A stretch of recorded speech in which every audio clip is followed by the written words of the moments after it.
Hello students, welcome back to our YouTube channel study with Sonu sir. और आज हम आपके लिए एक नया बैच स्टार्ट करने वाले हैं जो सभी स्टेट एग्ज़ाम हो चाहे आपके सेंट्रल एग्ज़ाम हो, सभी के लिए इम्पोर्टेंट हैं। और हमारी सभी फैकल्टी आपके सामने है ही है। और हमारे जो टीचर है, देखो मैं तो पढ़ाऊँगा यहाँ पर रीजनिंग, हमारे राहुल सर हैं जो पढ़ाएंगे आपको मैथ, और हमारे सुनील सर हैं जो आपको पढ़ाएंगे राजस्थान जी के, इंडिया जी के। आपको हर सब्जेक्ट की यहाँ पर क्लास दी जाएगी, ठीक है। तो अब हमारे राहुल सर हैं जो आपको कुछ बताएंगे। देखिए डियर स्टूडेंट्स, मेरा नाम राहुल राजवंशी है और मैं आज आपसे एक ही रिक्वेस्ट करूंगा कि जो भी क्लास यहाँ दी जाएगी है ना, उसको ध्यान से पर्टिकुलर देखना। और मैं आज से आपको मैथ कंटिन्यूस पढ़ाऊंगा, उसमें आपको अर्थमेटिक्स से लेकर आपको एडवांस लेवल तक हम कराएंगे। कोशिश करेंगे आपकी अभी हम छोटी छोटी वीडियो बनाएं, क्योंकि हमारा नया चैनल है, आपकी सपोर्ट की बहुत ज़रूरत पड़ेगी हमें, ठीक है। और सबसे बड़ी बात है कि हमारी कंटिन्यूस वीडियो आपको आएगी रोज़, जो चाहे रेलवे का एग्ज़ाम हो, चाहे एसएससी का हो, चाहे स्टेट लेवल के कोई भी एग्ज़ाम हो, आने वाले जितने भी एग्ज़ाम हैं हम आपके साथ खड़े रहेंगे। और अब मैं थोड़ा सा रुख करना चाहूँगा सुनील सर के साथ, वो बताएं अपने सब्जेक्ट के बारे में। Sunil sir. Good afternoon all student. आज से ये बैच स्टार्ट किया है हमने। इसमें आपको हर तरीके की मैथ, रीजनिंग और उसके बाद राजस्थान जी के, इंडिया जी के सभी का अध्ययन किया जाएगा। और आप रेगुलर लें, क्योंकि ये क्लास रेगुलर चलेंगी। अब इसके लिए हम सभी यहाँ पर आपकी डेली क्लास चलाया करेंगे, ठीक है। तो डियर स्टूडेंट्स, मैं आज से आपकी मैथ कंटिन्यू स्टार्ट कर देता। तो ठीक है डियर स्टूडेंट्स, आज से मैं मैथ स्टार्ट करने जा रहा हूँ। और मैं बता दूँ, मेरा नाम राहुल राजवंशी है और मैथ आज अर्थमेटिक्स से लेकर हम एडवांस लेवल तक कराएंगे। और आज मैं जो स्टार्ट करने जा रहा हूँ वो हम स्टार्ट कर रहे हैं परसेंटेज, ठीक है डियर स्टूडेंट्स। परसेंटेज स्टार्ट कर रहे हैं, यानी प्रतिशत। देखिए, प्रतिशत करने के बाद हम बहुत सारी चैप्टर को सॉल्व आउट कर पाएंगे। जैसे हमारा CI हो गया, सिंपल इंटरेस्ट हो गया, SI हो गया, है ना। ये सारी चीज़ें हम परसेंटेज करने के बाद ही अच्छी तरह से कर पाएंगे, ठीक है। जब तक हम परसेंटेज नहीं कर पाएंगे तब तक हम किसी और चैप्टर को ढंग से कर ही नहीं सकते। परसेंटेज का बहुत रोल है हमारे इस अर्थमेटिक में, ठीक है ना। तो मैं परसेंटेज के बारे में बता दूँ। प्रतिशत का मतलब क्या होता है? देखिए डियर स्टूडेंट्स, प्रतिशत का मतलब होता है प्रत्येक 100, यानी किसी भी चीज़ को हम 100% मानकर यहाँ पे काम कर रहे हैं। अब किसी भी वर्ल्ड के किसी भी चीज़ के बारे में सोचिए और उसको हम 100% मानकर काम करेंगे, ठीक है। जैसे हम 100% मान लेते हैं, मान लो एक सर्कल के अंदर, ये पूरा कोई सर्कल है, इसमें कुछ भी चीज़ है, कोई भी चीज़ है, कोई भी थिंग्स है ना, तो वो हम 100% मान के चलते हैं। अब जितने भी पार्ट्स की हमसे वो बात करेगा, चाहे वो 2% की बात करे, 10% की बात करे, 20% की बात करे, तो हम आसानी से वहाँ से उसको फाइंड आउट कर सकते हैं, निकाल सकते हैं। जैसा कि मैंने आपको यहाँ पे एक छोटी सी टेबल बना रखी है, और ये मैंने आपको इसलिए बनाई है क्योंकि ये टेबल आपको या तो आप याद कर लो इसको पर्टिकुलर, या फिर इसको ऐसा है, इसको निकालना सीख जाओ। देखिए, यहाँ एक का मतलब क्या है?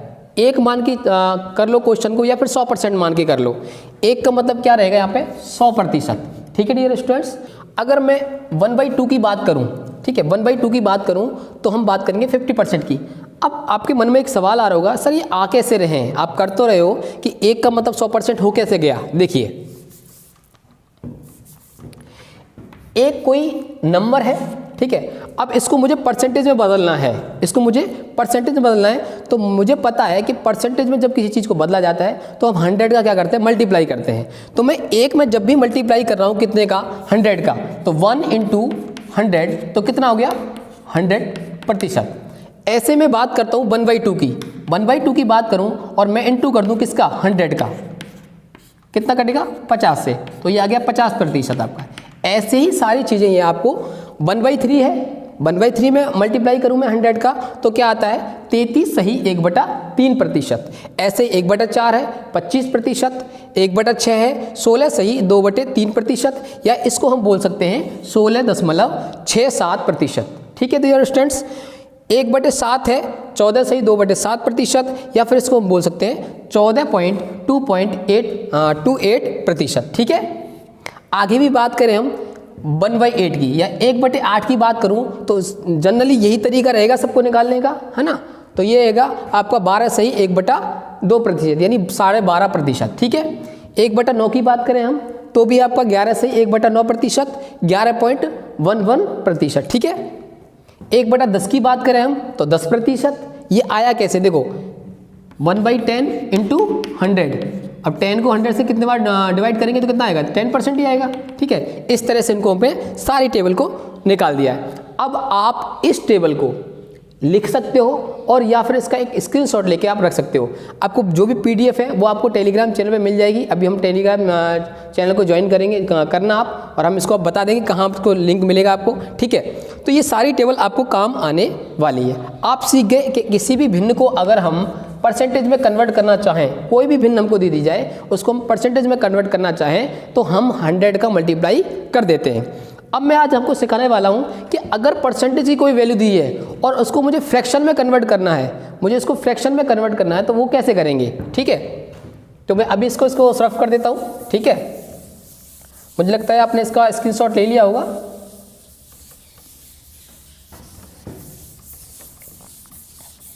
देखिए, हम पूरा रफ नहीं कर रहे हैं। ठीक है,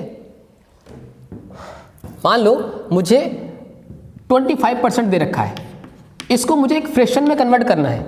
फ्रैक्शन में कन्वर्ट करने के लिए क्या करें, अभी हम किसी भी भिन्न को हम कर रहे थे परसेंटेज में कन्वर्ट, तो हम मल्टीप्लाई कर रहे थे 100 का।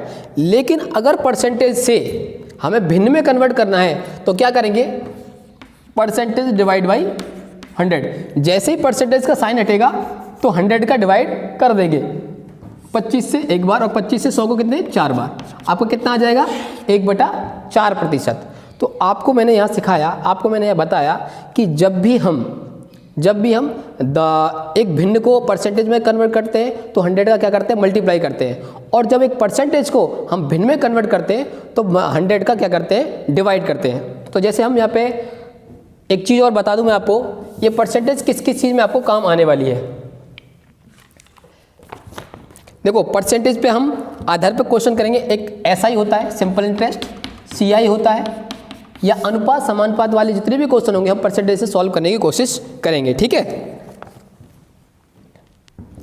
कितने टाइप से क्वेश्चन होंगे ये भी बता देता हूं मैं आपको। ठीक है, पहला टाइप होगा हमारा जनसंख्या के आधार पर।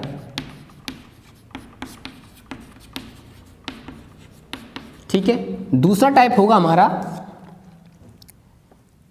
स्क्वायर के आधार पर। यह भी बताऊंगा आपको स्क्वायर के आधार पर परसेंटेज कैसे निकालते हैं, है ना। एक मतदान की क्वेश्चन होंगी हमारे पास। चौथा टाइप होगा हमारा आय पर, या ऐसे कह सकते हैं वेतन पर। ठीक है, पांचवा क्वेश्चन होगा, पांचवा आधार अगर मानेंगे वेन डायग्राम के। ठीक है, वेन डायग्राम के क्वेश्चन होंगे। छठवा अगर टाइप होगा हमारा तो एग्जाम से संबंधित होंगे। ये कुछ ऐसे टाइप्स होंगे आपको जो पर्टिकुलर किसी न किसी एग्जाम में पूछे जा चुके हैं। मैं उस टाइप्स की बात कर रहा हूँ आपसे जो पर्टिकुलर किसी न किसी एग्जाम में पूछे जा चुके हैं। तो एक क्वेश्चन लेते हैं जनरली छोटा सा हम।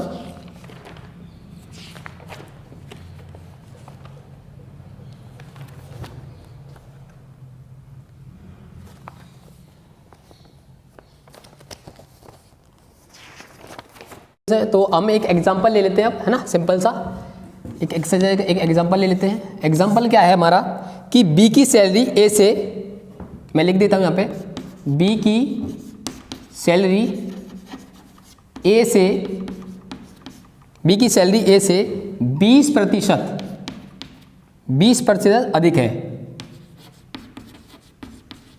अधिक है तो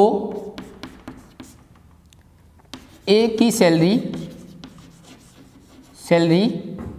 बी से कितना कम है। देखिए, यहां मैं दो पर्सन मान लेता हूं, ए और एक है आपका बी। ठीक है, दो कोई व्यक्ति है जिसका ए का नाम है ए और दूसरे का नाम है बी। ठीक है, एक की सैलरी मान लो मैंने 20 रुपये मानी तो दूसरे की क्या हो जाएगी 120 रुपये। क्योंकि क्वेश्चन में कह रहा है कि बी की सैलरी ए से 20% अधिक है। बी की अधिक है यहाँ पे, ठीक है। बी की कितनी अधिक है? 20%। और 100 का 20% कितना होता है? 20 रुपये होता है, ठीक है। अगर ए की मैंने 100 रुपये मानी है तो बी की कितनी हो जाएगी? 120 रुपये। लेकिन अब क्वेश्चन में क्या पूछा है कि ए की सैलरी बी से कितना कम है? किससे? बी से।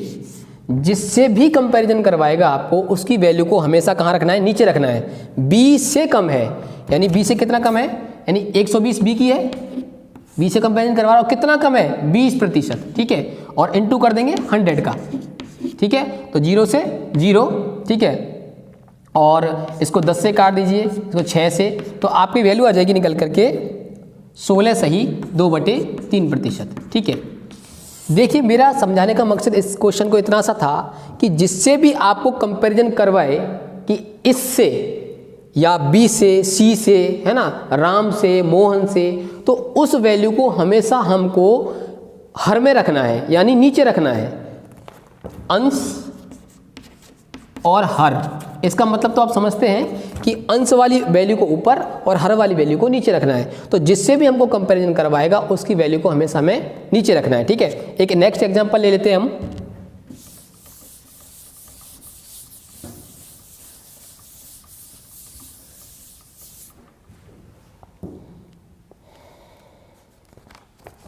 अब देखिए नेक्स्ट एग्जांपल क्या है।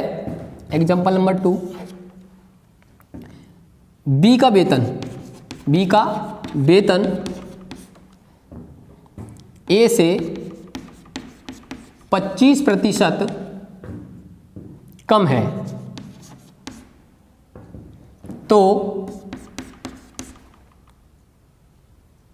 ए का वेतन बी से कितना अधिक है? देखिए, अब यहां आप क्वेश्चन को पढ़ेंगे तो बी का वेतन ए से 25% कम है, यानी मैं यहां पे दोबारा से वही लेता हूं, ए और बी, ठीक है। अब बी का वेतन कम है, बी का वेतन ए से कम है, कितना? 25%। मान लो मैंने ए का 100 माना तो बी का कितना हो जाएगा? 75, ठीक है। अब ये पूछ रहा है कि ए का वेतन बी से कितना अधिक है? बी से। अब ये चीज़ बहुत इंपॉर्टेंट है, इस चीज़ को ध्यान रखना। किससे कंपैरिजन करवा रहा है हमको? बी से। तो बी की वैल्यू को हमेशा कहाँ रखेंगे हम? बी की वैल्यू को कहाँ रखेंगे हम? नीचे। 75 या 75। और कितना कम है? 25%, तो 25 और रखेंगे ऊपर और मल्टीप्लाई कर देंगे इसका 100 का। तो हम 25 और 25 से 3 बार, और आपको पता है कि 100/3 कितना होता है? 33 सही 1/3%, ठीक है। या आप इसको डिवाइड करके भी निकाल सकते हैं, ठीक है। तो आज मैंने जनरल इंट्रोडक्शन बताया आपको। कल इसके सारे के सारे क्वेश्चन मैं परसेंटेज से कराऊंगा, अलग अलग टाइप से क्वेश्चन कराऊंगा, ठीक है। Thank you, welcome. और आपसे एक रिक्वेस्ट रहेगी मेरी कि इस चैनल को ज़्यादा से ज़्यादा सब्सक्राइब करें। देखिए, एक रिक्वेस्ट ये है डियर स्टूडेंट, अगर आप हमारा साथ नहीं देंगे तो हम आगे कैसे बढ़ पाएंगे, ठीक है। अभी नया चैनल है, हम सब आपके लिए बहुत मेहनत करेंगे। जो भी आपको कमी लग रही है, साउंड की कमी लग रही है या और कोई भी कमी लग रही है, तो आप कमेंट्स बॉक्स में नीचे लिख सकते हैं, ठीक है। बाकी का थैंक यू।